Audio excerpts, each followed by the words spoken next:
Pour commencer l'exercice, on va écrire le nom et le nom de famille. Maintenant, on va écrire la date d'aujourd'hui parce qu'on veut savoir à quelle date on a fait ça. Quand on a mis est égal aujourd'hui, si on met Enter, ça va mettre que en nombre. Mais nous, on veut pas ça. Ça veut dire qu'on va aller dans date, autre format, et on met avec des nombres comme là, jeudi 5 mars.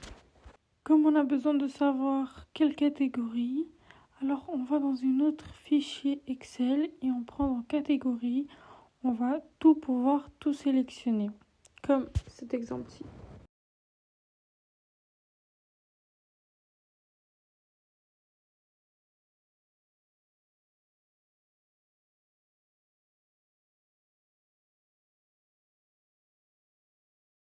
Là, normal, on met toutes les formules qu'il y a à mettre. Il faut bien protéger les numéros parce que sinon, ça sera toujours district GLAN et pas Vaud ou district Sarine de campagne. Il faut très bien savoir ça pour la suite.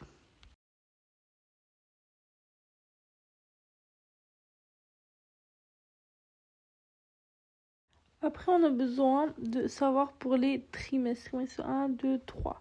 Pour savoir si c'est conforme ou non conforme, on met la formule comme celle de dessus. Si on ouvre la parenthèse et si ça est plus grand que ça, etc. Ça montrera si c'est conforme ou pas. On tire vers le bas. Quand on a tiré vers le bas, on va faire d'autres exercices et c'est la même chose avec les autres.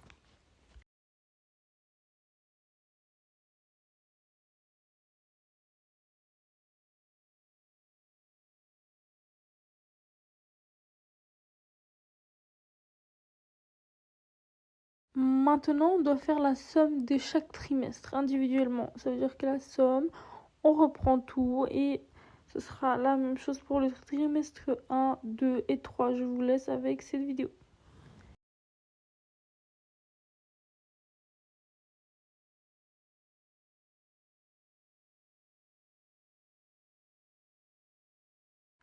Pour ne pas se compliquer la vie, on veut savoir si les gens ils sont conformes ou non conformes. Ça veut dire on va mise en forme conditionnelle supérieure à. Et c'est supérieur à un chiffre qu'on met, par exemple là ça va être 10 000 je pense. Quand tu mets 10 000, tu mets rouge avec un vert. Et là ça nous dira lesquels ils sont admis et lesquels ne sont pas admis. Et après on fait mais inférieur et ça mettra automatiquement en rouge. Et tu sais directement si c'est conforme ou non conforme. Logiquement, on continue à faire les sommes des autres. Maintenant, on veut savoir le chiffre d'affaires de ces trois personnes. C'est-à-dire on prend somme. Quand on a fait somme, on prend l'Albert et tout ce qu'il y a. Après, on prend tout le chiffre d'affaires en 2013. Quand on a pris ça, ça nous fait le calcul. Et après, logiquement, on va encore protéger les numéros.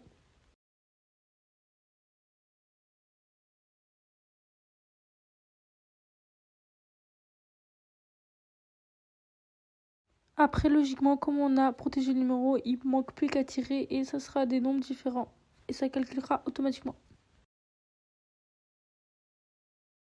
Maintenant, on fait pour le bonus. On va faire la formule si ce chiffre d'affaires, il est plus grand que le seuil pour le bonus. Et ça nous donnera logiquement la réponse. Après, pour savoir, il faut encore protéger les numéros. Quand tu as protégé les numéros, on tire vers le bas et ça fait les calculs automatiquement.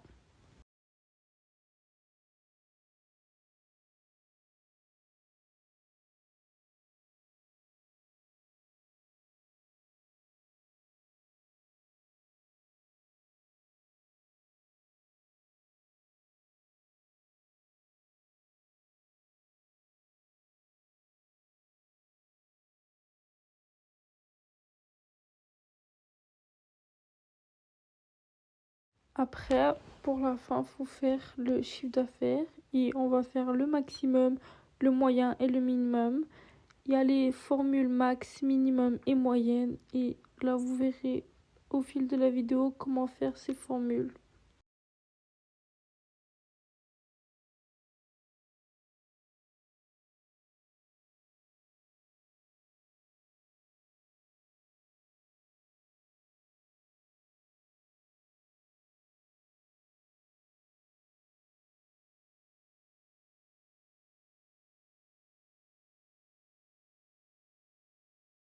Pour finir, on sélectionne toute la location de véhicules et on va créer un graphique qui nous aide mieux à savoir comment en est la situation de l'entreprise. C'est très simple, tu vas dans le graphique et tu prends lequel tu veux toi. Après, il y a juste à modifier le titre du graphique en location de véhicule, je pense. Quand tu as fini ça, bah tu peux soit le personnaliser, soit le laisser comme ça avec les couleurs que toi tu veux.